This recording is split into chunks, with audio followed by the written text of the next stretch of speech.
వారు కూడా జర్మనీ నుంచి వచ్చి ఇక్కడ బైబిల్ కాలేజ్ చదివారు. అట్లా నిఖిల్కి ఫ్రెండ్ కనుక మరి ఇండియా ఫస్ట్ టైం రావడం, ఆయన ఇంకా తరబిదిలోనే ఉన్నారు.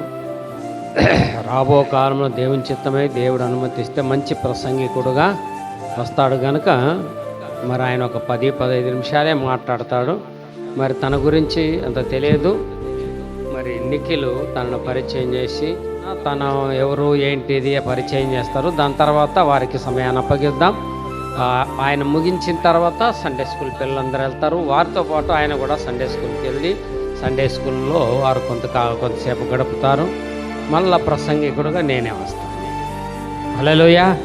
ఓకే, మంచి సమయాన్ని నిఖిల్కి అప్పగిస్తాను. హల్లెలూయా. దేవుని పరిశుద్ధ నామానికి మహిమ కలుగును గాక. మరి ఈ ఆదివారం మేము వచ్చిన ఉండుటకు దేవుడిచ్చిన కృపను బట్టి దేవునికి ఎంతగానో వందనాలు, స్తుతులు. అదేవిధంగా మనం వచ్చిన చెప్పబడిన రీతిగా అతిథి ఉండడం, మరి గ్రెగరీ చెప్పబడిన రీతిగా జర్మనీ దేశం నుంచి వారు స్కాట్లాండ్లో మరి బైబిల్ కాలేజ్ ట్రైనింగ్ చేయడానికి వచ్చినప్పుడు మరి పరిచయం జరిగింది. వారు అక్కడ చర్చ్కి వెళ్తూ ఎలా రక్షించబడ్డారు ఏంటని కొద్దిసేపట్లో వాళ్ళు సాక్ష్యాన్ని పంచుకుంటాడు. కాబట్టి ఆ సాక్ష్యం ఏ విధంగా క్రీస్తుని తెలుసుకున్నాడు ఏంటని పంచుకుంటాడు. కానీ ఒక మాటలో చెప్పాలంటే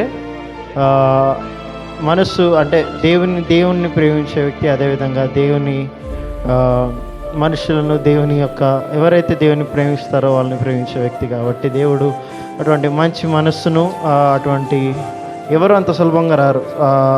ఒక ఇండియా దేశానికి ఒకరిని నమ్మి సులభంగా నువ్వే చెప్తే అది అని చెప్పి ఒక దేశాన్ని విడిచిపెట్టి మరొక దేశానికి, అదేవిధంగా వారుకున్న వసతులు వారుకున్న అక్కడున్న వాటన్నిటిని వదులుకొని ఇక్కడికి మరి చూడడానికి కోసం ఇన్ని రోజులు రావడం అన్నది అది వారి యొక్క సమర్పణకు సూచనగా ఉంటుంది. కాబట్టి దాన్ని బట్టి దేవునికి ఎంతగానో వందనాలు చెల్లిస్తున్నాను.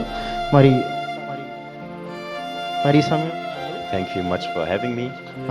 మీ మధ్యలో నన్ను ఆహ్వానించినందుకు ఎంతగానో వందనాలు. My name is Gregory and I'm from Germany. నా పేరు గ్రెగరీ, నేను జర్మనీ దేశం నుంచి వస్తున్నాను. Germany is a country of Europe, so close to UK where Nikhil and I met. Europe యొక్క ఖండంలో మరి జర్మనీ దేశం ఉంటా ఉన్నది. అదేవిధంగా అది యూకేకి దగ్గరలో ఉంటుంది. అక్కడే నేను నిఖిల్ని కలవడం జరిగింది. And I'm 23 years old and at the moment I'm studying computer science. నేను 23 సంవత్సరాలు నా వయసు. నేను ఇప్పుడు కంప్యూటర్ సైన్స్ చదువుతూ ఉన్నాను. నేను ఇంకా చదువుతున్నాను, కాలేజ్ చేస్తూ ఉన్నాను.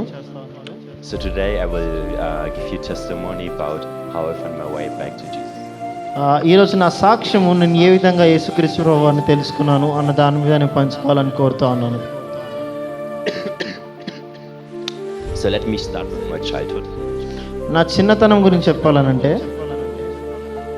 I grew up in a Christian family and I always was connected with God in a certain way. నేను క్రైస్తవ కుటుంబంలో పుట్టడం జరిగింది. కుటుంబంలో పుట్టడం జరిగి మరి నేను యేసుక్రీస్తు వారి చిన్ననాటి నుంచి తెలుసుకోవడం జరిగింది.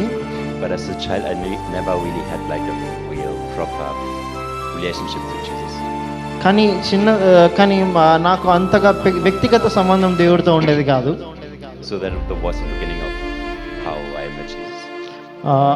నేను చిన్నప్పటి నుంచి ఆయన ఎవరో తెలుసు, కానీ నాకు అంతగా వ్యక్తిగత సంబంధం ఆయనతో ఉండేది కాదు.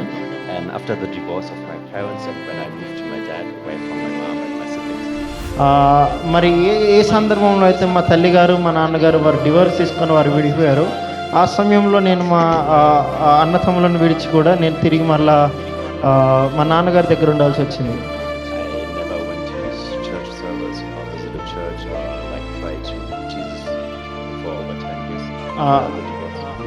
మరి ఎప్పుడైతే మా అమ్మగారు నాన్నగారు విడిపోవడం జరిగిందో ఆ తర్వాత నుంచి నేను దేవునికి చాలా దూరం అయిపోయాను. దాదాపు 10 సంవత్సరాలు నేను చర్చ్కి వెళ్ళలేదు, మరి దేవుణ్ణి ఆరాధించలేదు. తిరిగి మళ్ళా నేను అటు వెళ్ళాలన్న ఆలోచన కూడా నాకు రాలేదు. So I know for myself during that time that my life is blessed by God, but it was just like that in my mind. నాకు తెలుసు నా వెనక దేవుని కృప ఉంది, ఆశీర్వాదం ఉంది అన్న విషయం నేను స్పర్శిస్తుంటాను ప్రతిసారి నాకు తెలుసు. కానీ ఎక్కడో ఆ దూరము నన్ను తిరిగి మళ్ళా వెనక్కి వెళ్ళకుండా చేసింది. నేను 20 సంవత్సరాల వయసు గలవాడినప్పుడు టిమ్ అనే నా స్నేహితుడు చర్చికి నన్ను ఆహ్వానించడం జరిగింది. was to come to the church, but I always said like, yeah, maybe next time. So that went over 9-10 months to see. మరి 7 నెలలు ప్రతి ఒక్క ఆదివారం కూడా నా స్నేహితుడు ఈ వారం చర్చికి వెళ్దాం, ఈ వారం చర్చికి వెళ్దాం అని 7 నెలలు ప్రతి ఒక్క ఆదివారం కూడా నన్ను పిలిచాడు. కానీ మళ్ళీ వెళ్దాంలే, అది వెళ్దాంలే, అట్లా వెళ్దాంలే అని అంటే నేను తప్పించుకుంటూ నేను మళ్ళీ వెళ్ళేవాడిని కాదు. తర్వాతలే అని దాన్ని నేను పోస్ట్ పోన్ చేసేవాడిని. And so one day I decided to visit his church. So when I finished my high school, I told him like, I will come. ఒకరోజు మరి నేను చర్చికి వెళ్ళాలని, మరి అన్నిసార్లు అడుగుతున్నాను వెళ్ళాలి అని ఎప్పుడు నేను ఒకసారి తీర్మానించుకొని నేను అతను చెప్పాను.